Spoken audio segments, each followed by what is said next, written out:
Pastor John, nos últimos meses recebemos centenas de e-mails que perguntavam sobre o escândalo sexual de Ravi Zacarias.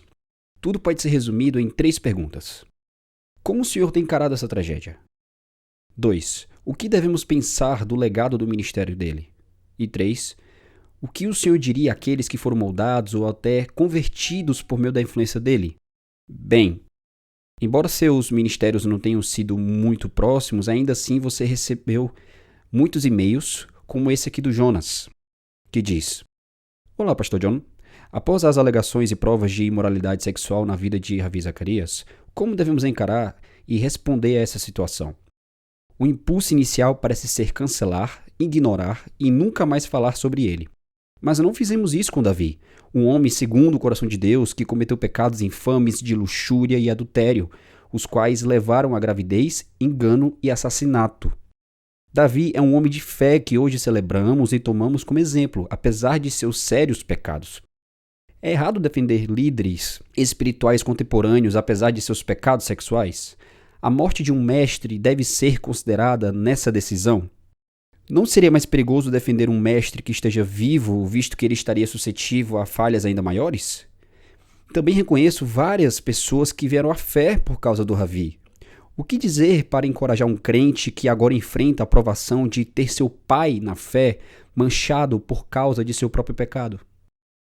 Bem, permita-me começar dizendo por que demorei tanto para falar. Uma das razões é porque eu queria saber tudo o que deveria. E outra é porque não consigo imaginar a dor da família e de seus companheiros mais próximos. E deve ser horrível avaliar e criticar publicamente um marido, um pai, um amigo de longa data. E agora eu também farei parte disso. Mas vamos lá.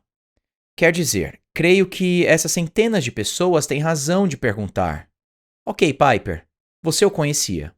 Então como encarou tudo isso em seu coração e em sua mente? Permita-me fornecer um contexto bíblico de ministros do Evangelho que por um tempo foram úteis falando a verdade, mas naufragaram suas vidas, inclusive a fé. Eu peguei essas ilustrações da Bíblia. São eles Judas, Demas e Himeneu, os 3 mencionados explicitamente por Paulo e Jesus. De acordo com João 12, versos 4 a 8, Judas criticou bastante quando Maria ungiu os pés de Jesus com um perfume muito caro. Ele disse: Por que não se vendeu este perfume por 300 denários e não se deu aos pobres? E João comenta: Isso, disse ele, não porque tivesse cuidado dos pobres, mas porque era ladrão, e tendo a bolsa, tirava o que nela se lançava. Em outras palavras, por um bom tempo, cerca de 3 anos, Judas abusou da confiança do Senhor e roubou das ofertas feitas ao ministério. E eu assumo que durante todo esse tempo, ele pregou o evangelho do reino, foi enviado em duplas com outros, operou milagres e desfrutou das conversas mais íntimas com o Filho de Deus, Jesus Cristo. Tudo isso sendo filho da perdição. João 17, 12. A dissimulação de Judas foi tão sutil que nenhum dos outros apóstolos suspeitou que ele fosse um traidor. Pois na última ceia, eles ficaram admirados quando Jesus disse: Um dentre vós me trairá. Mateus 26, 21. Eles não olharam para Judas e disseram: só pode ser Judas. Ele era um mestre da dissimulação. E se entre tantas pessoas que foram convertidas e viraram seguidores de Jesus, alguns deles tivessem sido curados por Judas, vindo à fé por meio de sua pregação? A pregação dele era tão ortodoxa e aparentemente tão autêntica que nenhum apóstolo olhava para ele e dizia: Esse Judas não acerta uma. Nenhum deles. Ele fazia tudo certo. Ele pregava a verdade.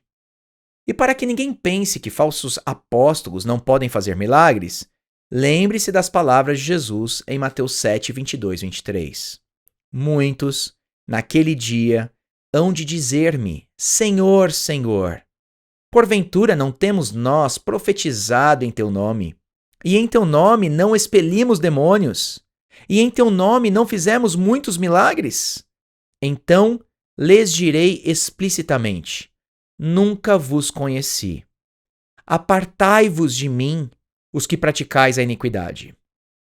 É claro que essas obras de iniquidade podem incluir coisas como dissimulação sutil, uso ganancioso dos recursos do ministério, manipulação de outras pessoas para o próprio prazer particular, comportamento adúltero, alimentar os desejos da carne, enfim, tudo que vai contra a ordem do apóstolo Paulo em Romanos 13, versos 13 e 14. E então havia Demas. 2 vezes ouvimos Paulo dizer que ele é um parceiro fiel à obra do Evangelho, ao lado de Paulo. Colossenses 4,14. Saúda-vos Lucas, o médico amado, e também Demas. Ele vos saúda. Filemão 23, 24. Saúdam-te Epáfras, Marcos, Aristarco, Demas e Lucas, meus cooperadores.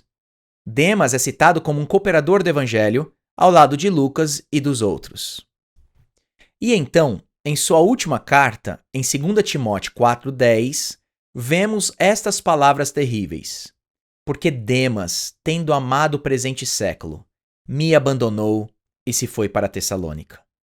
Então parece que, por vários anos, Demas era um parceiro confiável de Paulo, assim como Judas era com Jesus. E durante esse tempo, não havia razão para achar que ele não pregava o evangelho verdadeiro e que as pessoas criam, assim como ele veio à fé por meio da pregação de Paulo. Se fosse assim, Paulo teria mandado para casa, como fez com João Marcos, Atos 15, versos 37 a 39. Vá para casa, você ainda não está pronto, Demas. Mas ele nunca fez isso. Mas houve um momento em que Demas revelou o que realmente amava. Não era as verdades espirituais, mas apenas o que este século lhe oferecia através do trabalho religioso. Coisas como se associar com pessoas notáveis, ter acesso a dinheiro, experiências de poder, elogios à sua eloquência e louvores à sua coragem. Há vários prazeres mundanos associados ao chamado trabalho sobrenatural. Mas Demas decidiu parar com sua atuação e abandonou Paulo. E por fim, havia Himeneu. Em 1 Timóteo, capítulo 1, versos 18 a 20, Paulo diz a Timóteo: combate, firmado nelas, o bom combate, mantendo fé e boa consciência. Ao rejeitar a fé, com uma boa consciência, alguns naufragaram na fé. E entre eles estão Himeneu e Alexandre, os quais entreguei a Satanás, para serem castigados, a fim de não mais blasfemarem. Eles pareciam ter fé. Então o que aconteceu? Eles não tinham fé com uma boa consciência. O que isso significa? Significa que com o tempo eles começaram a fazer o que a consciência deles condenava.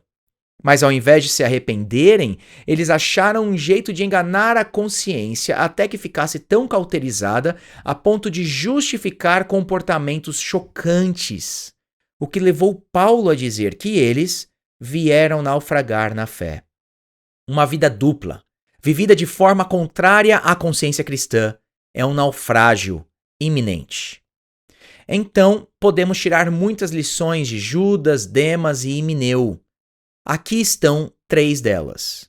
A primeira: a verdade que salva a alma e exalta Cristo pode ser anunciada por hipócritas. Número 2: abandonar uma boa consciência é o início de um desastre moral. 3: o acúmulo de dinheiro e a busca por um estilo de vida luxuoso no ministério são um alerta do amor por este século. Agora, permita-me fazer 2 observações específicas sobre o Ravi.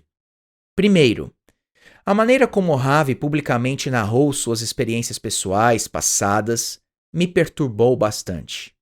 Eu sempre tive dificuldade em ouvi-lo por essa mesma razão. O estilo retórico dele era bem distinto nesse aspecto. Se você ouvir qualquer um de seus sermões, vai perceber. Ao relembrar o encontro com alguém, ele narrava o diálogo com citações exatas. Fulano disse isto. Então eu disse isso. Então fulano respondeu dizendo tal coisa.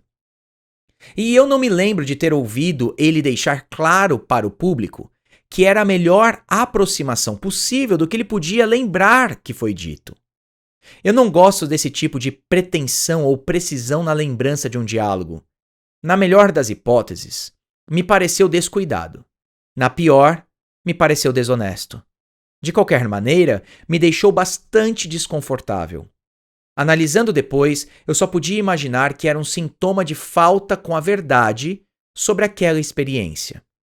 Mas tem uma segunda observação, e ela é bem mais importante do que acabei de dizer. Podemos aprender uma lição a partir da manipulação de pessoas por parte de Ravi. A necessidade por uma simpatia que seja prudente. Vou explicar. Quando for preciso fazer uso da simpatia, ela deve estar amarrada à verdade. De modo que, quando a verdade pedir, a simpatia seja concedida sem medo. Mas, quando for de encontro à verdade, ela seja retida. Normalmente, consideramos essa questão da simpatia prudente com relação às vítimas de abuso que finalmente assumem o risco e falam a verdade. E nesse momento, pode ser muito controverso dizer que deve haver uma simpatia prudente, uma simpatia que seja abundante, que ajude e cure, mas de acordo com a verdade. Mas me parece que existe uma outra lição a ser aprendida. O valor da simpatia prudente antes da crise que surge do abuso revelado, antes do momento em que o abuso ocorria. Como o Ravi manipulava as pessoas para pecaminosamente lhe enviarem fotos íntimas. Como ele manipulava as pessoas para pecaminosamente lhe darem estímulos sexuais. Ele fez isso ao demandar uma simpatia sem limites. Ele se mostrava como um guerreiro oprimido, cansado e ferido na justa causa do Evangelho. E, ironicamente, ele transformou sua posição de poder em uma espécie de necessidade e carência. Então ele tentou obter uma simpatia sem limites, disfarçado no pedido por terapia para o guerreiro ferido. Bem, eu já vi esse tipo de manipulação. Eu já vi esse tipo de demanda por uma simpatia sem limites entre muitos líderes cristãos que caíram. O fardo é muito grande, as feridas são profundas, poucas pessoas me entendem. O peso de um ministério fiel é grande demais. Eu preciso de alívio. Tenha piedade desse pobre guerreiro ferido. Tenha simpatia por esse herói que tanto luta. Eu preciso do seu corpo para continuar na obra do Senhor. Em resposta a isso, a assistente administrativa, ou a antiga paixão da faculdade, ou o jovem rapaz no vestiário, sempre devem dizer: que nojo! Nunca mais fale comigo assim. Minha simpatia não está à venda. Ela está amarrada à verdade e à justiça. Creio que a última coisa a dizer para aqueles que vieram a Cristo por meio do ministério do Ravi, ou que tiveram a fé fortalecida por seus ensinos, é o seguinte: não permita que as imperfeições e as falhas dos homens afastem você da perfeição e do triunfo de Cristo, o qual nunca, nunca decepcionará você. Você ouviu John Piper Responde, produzido por Desiring God, Ministério Fiel e Voltemos ao Evangelho. Para mais conteúdos gratuitos, acesse ministériofiel.com.br e voltemosaoevangelho.com.